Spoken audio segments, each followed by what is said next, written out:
Chapter 7 Society. What's up, Wasteland? Who's ready for some news? This is DJ Pone3, and that was Sweetie Belle, singing about that one great truth of the Wasteland. Every pony has done something they regret. And now, my little ponies, it's time for the news. That was DJ Pone3, the mysterious DJ of Tenpony Tower. He was always on the radio talking about the good fight, and when not doing that, he was giving news about the goings-on of the Wasteland. Today was no different, and my Pip-Buck had an inbuilt radio that allowed me to tune in at any time. He always seemed to have a soft spot for would-be heroes, and some pony had caught his attention. Now you ponies remember when I told you about those two ponies what crawled themselves out of stable too? Well, I've been getting reports that one of those little ponies took out the raider nest in the heart of Ponyville and saved several pony captives, including the beloved author of the Wasteland Survival Guide, Ditsy Doo. Derpy? Hey kid, thanks, from all of us. And now, the weather. Cloudy everywhere, with a chance of rain, gunfire, and bloody dismemberment. Oh, and clouds.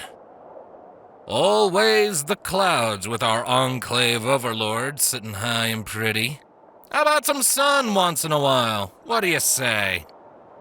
Oh, and one last thing. The other stable dweller was last seen out near Appaloosa. My prayers go out to that one.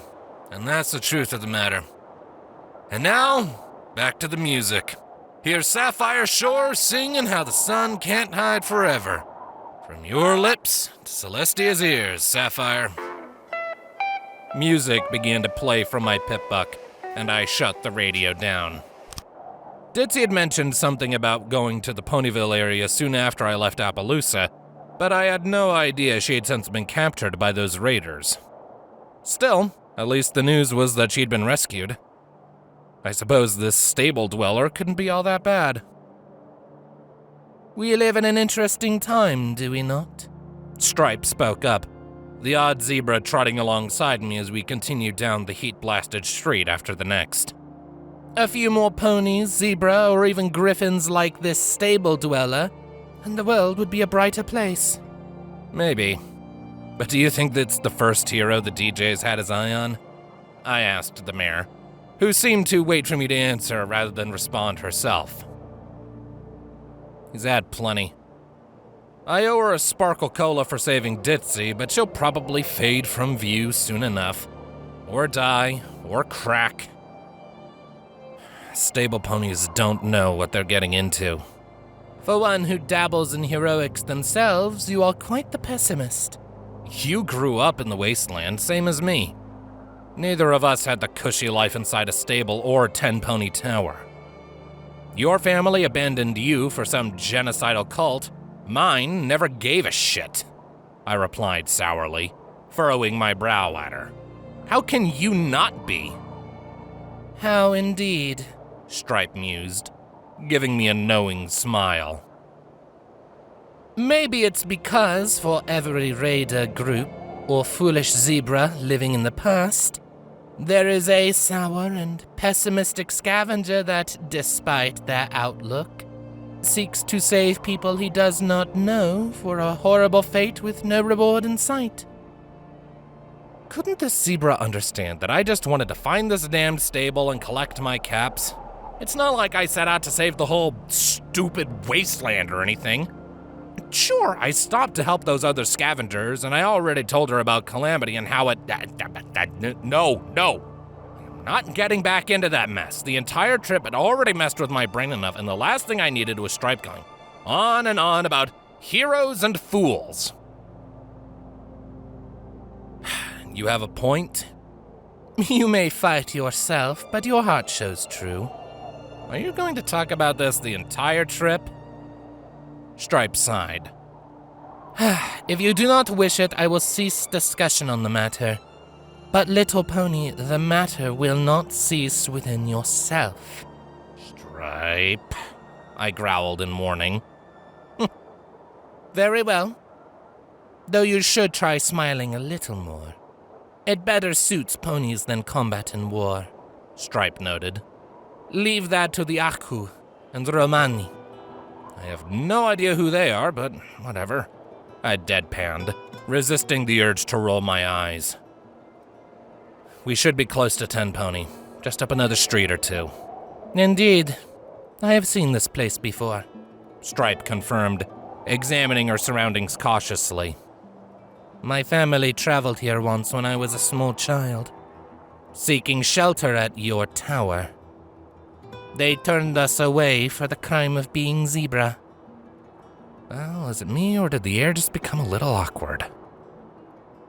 Your, family traveled around here lots? I asked, eager to change the subject. We traveled far and wide around Equestria, as many of my ancestors have since the opening of our stable, Stripe explained. Our last journey took us near Huffington. You know how that ended for us. I avoid that place, I responded. A wise choice. It consumes all who enter it. So if your family came from a stable, does that mean they were on Equestria's side during the war? I do not believe my family were on anyone's side. They just wished to be left in peace, Stripe responded, her tone darkening just a smidge. But it matters little now. Someone pressed a button and ended the old world, but who that person was, I could not say. Some zebra would blame the evil of the stars, but it was the folly of mere mortals who brought our destruction. Poetic, I deadpanned. But they were equestrians? Your family, I mean? Indeed. But as I said, it matters little now, Stripe stated. What we should discuss is what happens when we reach the tower. Well, they won't let you in, I noted, really hoping I didn't strike a nerve in the zebra with the scarily good aim. You might need to, wait outside. Yes, that seems likely, Stripe replied, and much to my relief showed no annoyance. But try not to delay for long. I wouldn't wish to remain by the gates indefinitely. I just need to speak to Cobalt and then get out, that's it. And who is this Cobalt? You never said. Now there was the million-bit question. And to be honest, it wasn't like I knew a damn thing about Cobalt either. It all seemed a little shady, and only Ditsy's encouragement gave me any hope that this guy was legit. Then again, Ditsy had given no indication that she'd ever met the guy, just that he'd been in contact about the stable. And even more worrying, even if he was legitimate, what did he want in return? Well, there was only one thing I could tell her. Not a fucking clue, I answered honestly, and I couldn't help but grin like an idiot at her double take. You don't even know the pony that supposedly has the thing you need to enter the stable? She questioned incredulously. Not even a little? Nope, I answered with a light chuckle. So there are good chances this all goes wrong before it even starts, so be on guard, would you? She gave me a deadpan look. I take it back. You are a fool. Hey, you wanted to come along. You talked me into it. Stripe shot back before huffing. No matter. If I hear the screaming, I'll know it was a trap. Good to know you have my back, I joked, patting the zebra on the shoulder. And really, what was the worst that could happen? Don't answer that. Gunfire echoed all around us, the sound ricocheting off the buildings, but definitely originating from around the next corner. How typical. Stripe had already bolted on ahead as I mulled over the universe's dramatic timing, and she slid into position at the corner of a building while withdrawing her rifle. I quickly ran to join her, and there my EFS immediately lit up with bars both friendly and decidedly not friendly.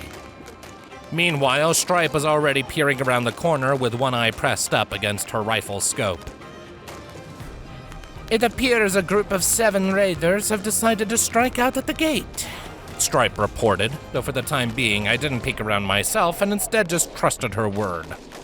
The tower's guards are returning fire. I fail to see what the fools hope to achieve in this attack.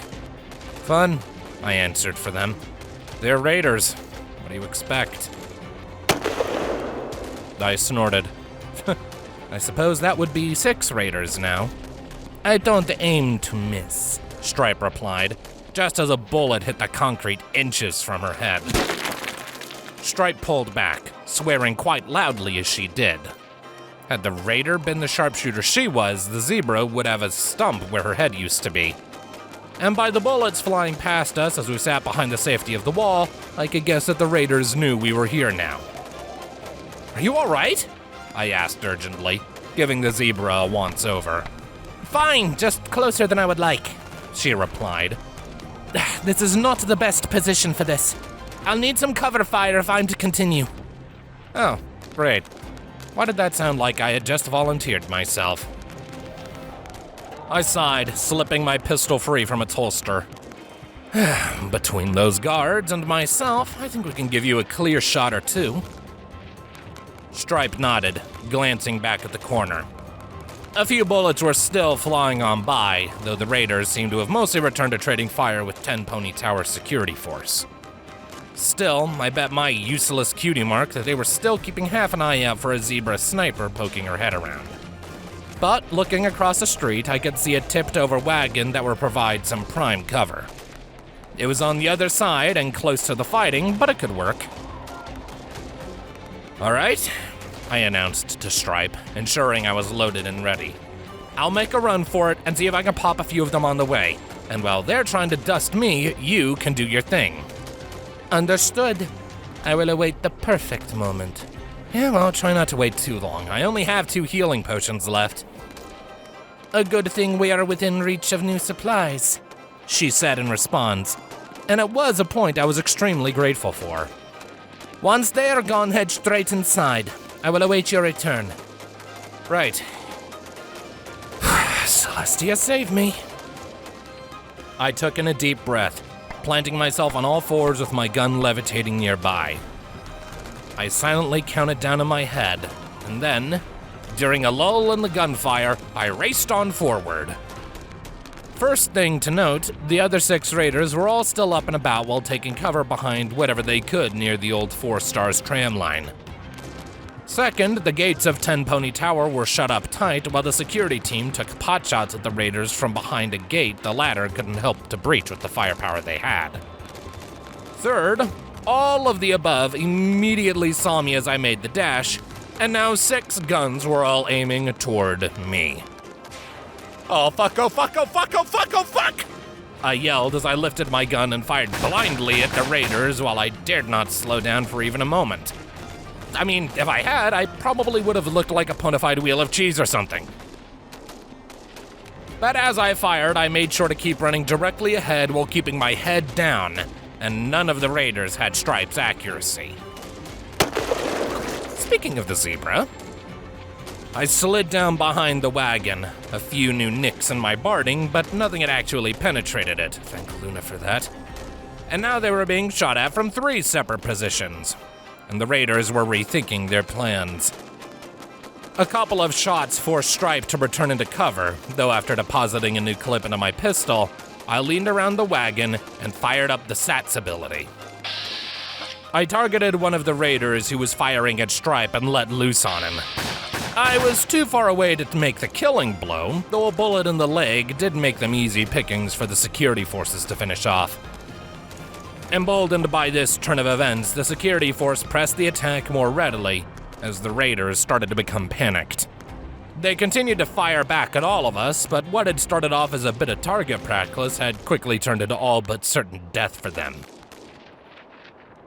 One of the raiders shouted something to their buddies, and the remaining 4 stopped their firing and retreated back into the 4 Stars out of sight. Their bars disappeared from the EFS, and the security ponies gave the all clear. How refreshing!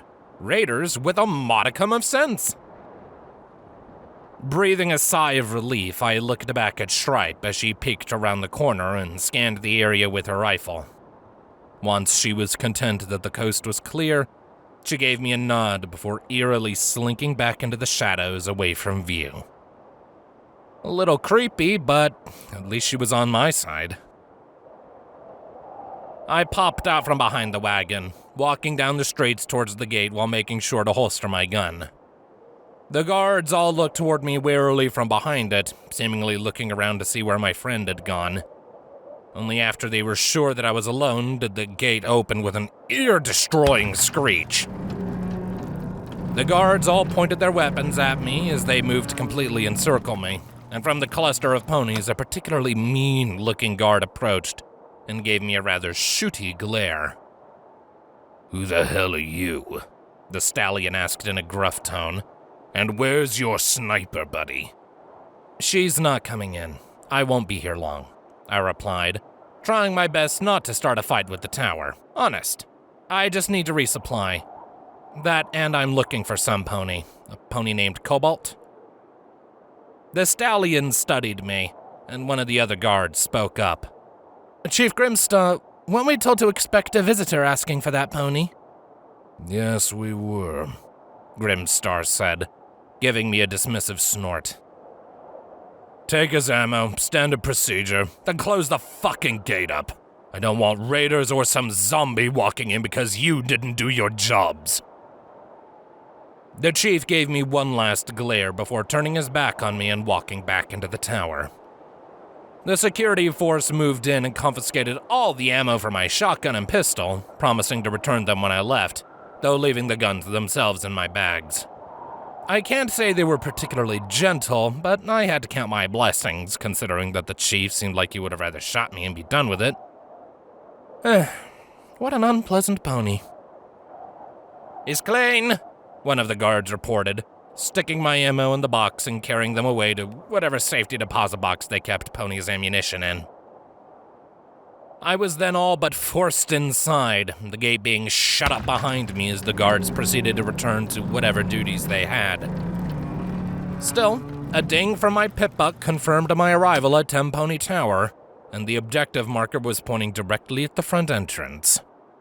With little else to do, I trotted forward and pushed my way through the aged but still ornate doors of the pre-war hotel and ministry hub. Now, I had been here before, of course, but the sight of the tower's entrance hall never ceased to amaze me. Calming music was playing throughout the foyer, everything well lit and decorated with all sorts of fancy-looking crap. Doors running along either side led to restaurants and shops, selling all sorts of things from ammo to cheese. Well-dressed ponies and decidedly less well-dressed visitors to the towers walked all around, moving in and out of the various establishments with what was almost an ignorance as to the state of the outside world. This was as far from the Wasteland as you could get nowadays. Everything I wanted in a peaceful life. No shooting, no scrounging through the dirt, just day-by-day living. Too bad I wasn't here to stay. There was a reception desk at the far end, sitting in front of the elevators and stairways that would take you up to the rest of the tower and the actual ministry hub itself. DJ Pone 3 was up there somewhere, gushing over heroes and the good fight, but I wasn't here for any of that. As I trotted up to the desk, I saw that Chief Grimstar was lounging behind it, looking at a few pieces of paper with a bored expression on his face. Chief Grimstar? I called out sheepishly, not having too much of a desire to further converse with the nasty security chief. He gave me that glare again. "You again? What?" "Cobalt, where can I find him?" "We were just told to let you in, Scav," he replied. "He'll find you. Now, if you will excuse me, I have actually important things to do." "Yeah, right." I left him alone after that, looking around for any pony that might be trying to get my attention. Though no ponies stood out, others only giving me the occasional glance before dismissing me as nothing of interest. So, with nothing to do but wait, I decided that I may as well have a look around. The food was just as criminally priced as I remembered it being, so I skipped out on lunch. Instead, I made sure to check in on the local doctor and resupply on healing potions. I also had my ammo problem to take care of, purchasing a good selection of shotgun shells and 9mm rounds for my two respective guns. I couldn't take it, of course, but they added it to the ammo I'd get back on leaving the tower. I skipped the expensive specialty ammo for the time being, though I did barter off some of the random junk I'd picked up as of late. With my saddlebags full of goodies, I returned to the foyer where once again, no pony was waiting for me. I was starting to get a little annoyed at the waiting and increasingly suspicious of this Cobalt guy. The guards had been told to let me in, so this pony was definitely around and seemed to have some sway in the tower. And yet he had left me alone, not approaching me once as of yet. With yet more time on my hooves, I found myself a quiet back room where I was able to take off my barding and work out some of the damage the raiders had inflicted. The room was not as well lit as the rest of the tower, and a workbench was sitting in one corner while various tools were strewn all over the place. Not an often traversed part of the tower, but perfect for my needs. I set my pippuck aside as I worked, the radio playing music to pass the time. I was experienced at such repairs, and the damage wasn't all that serious, so it didn't take too much time to work out the kinks. It was weird not to have my EFS, though. I'd become accustomed to having those elements constantly in my vision. Still, when I was satisfied with my repair work, I slipped my leather barding back on and latched the pipbuck onto my right hoof. The EFS rebooted itself and reappeared in my vision, almost instantly picking up the single green bars standing behind me. I must admit, that made me freeze up for a moment.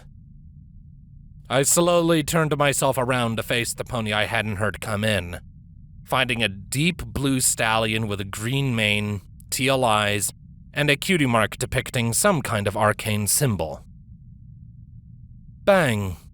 You're dead, he dryly deadpanned, studying me critically. I was a little distracted, I admitted.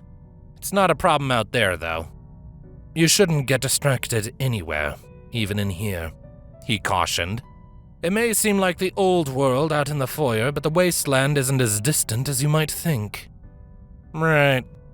And, you are? Cobalt, he introduced, though I had suspected as much. And you would be Scrap Heap, the scavenger looking for his fortune in a long-lost stable. We have been waiting for you. We? I asked as I narrowed my eyes, checking my EFS constantly for any appearing red bars. I am here representing the Twilight Society, he continued, not seeming at all as on edge as I was. We run this tower, and likewise we monitor the goings-on around it. When we heard that the famed Ditsy Doo had discovered the location of Stable 84, we got in contact and arranged this little, transaction. The password? He nodded. We've had it in the hub's databanks for the past 200 years, but never the location. And why does the Twilight Society have an interest in this stable? It's Ministry of Arcane Sciences business. That is all you need to know. All I need to know? Was this guy serious? Is that bad news written all over it? You know what's in there, don't you?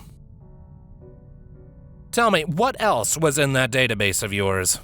That's our business. But you will be rewarded significantly should you assist us in this matter, he said before pointing at my right foreleg.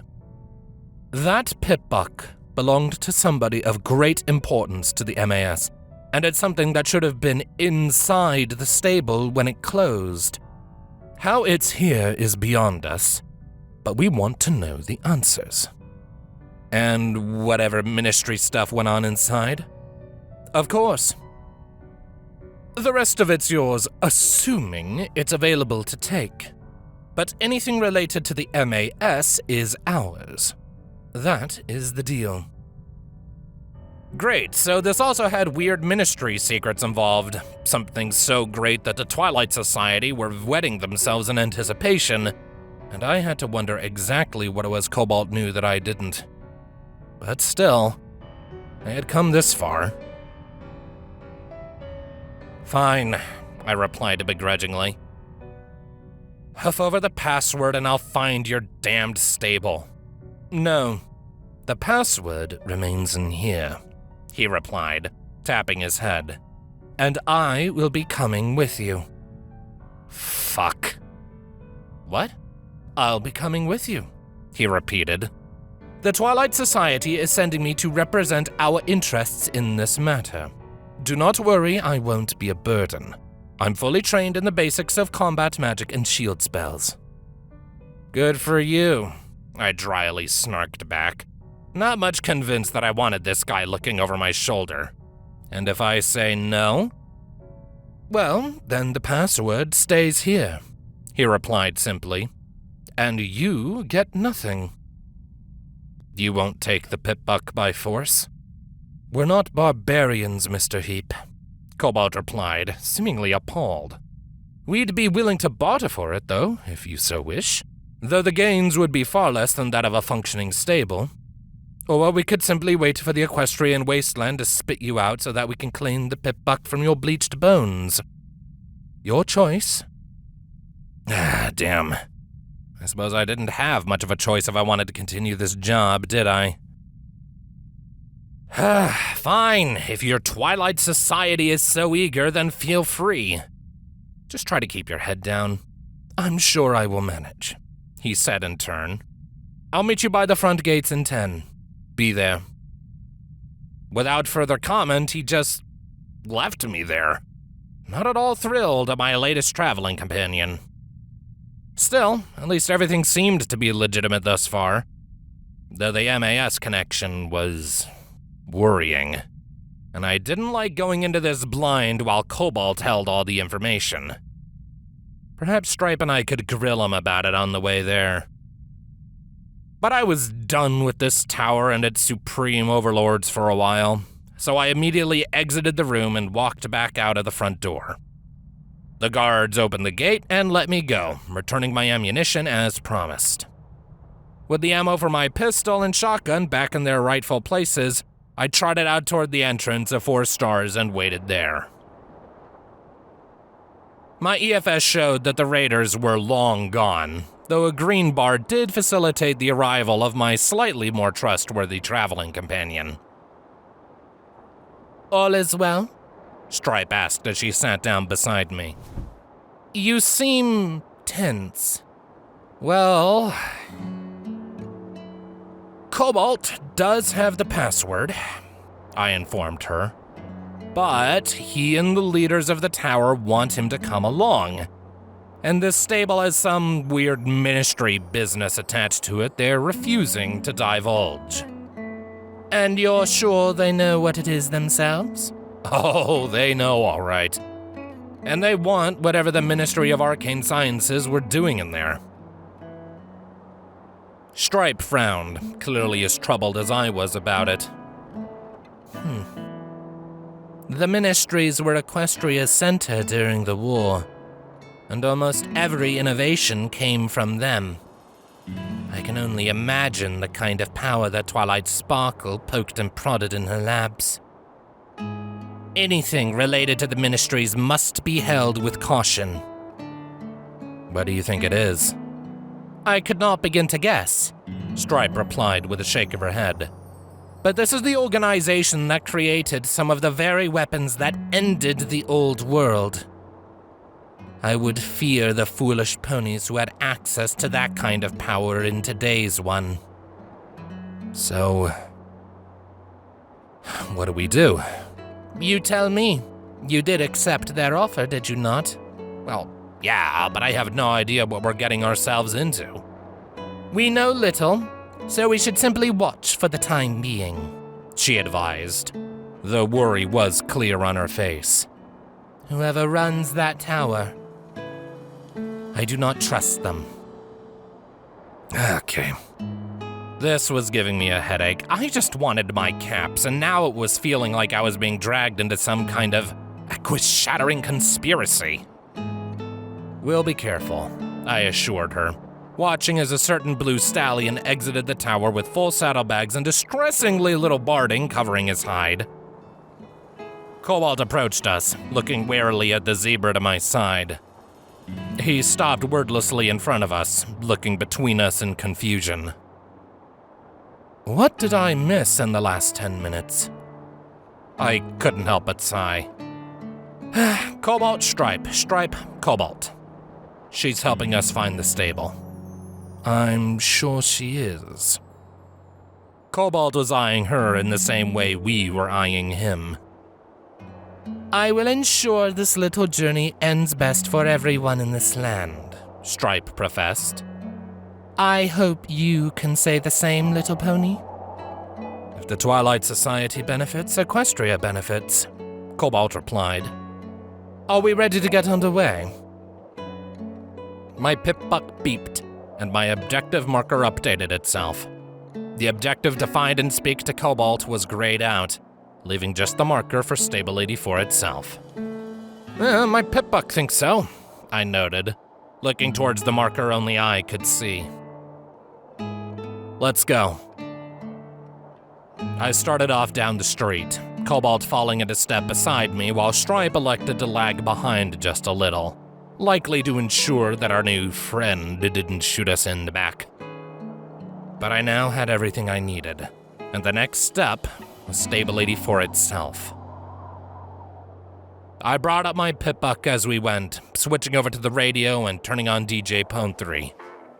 Bright and cheerful music sung by Sapphire Shores filled the tomb around us, and I listened to the tune echo off the broken husks as we continued to walk.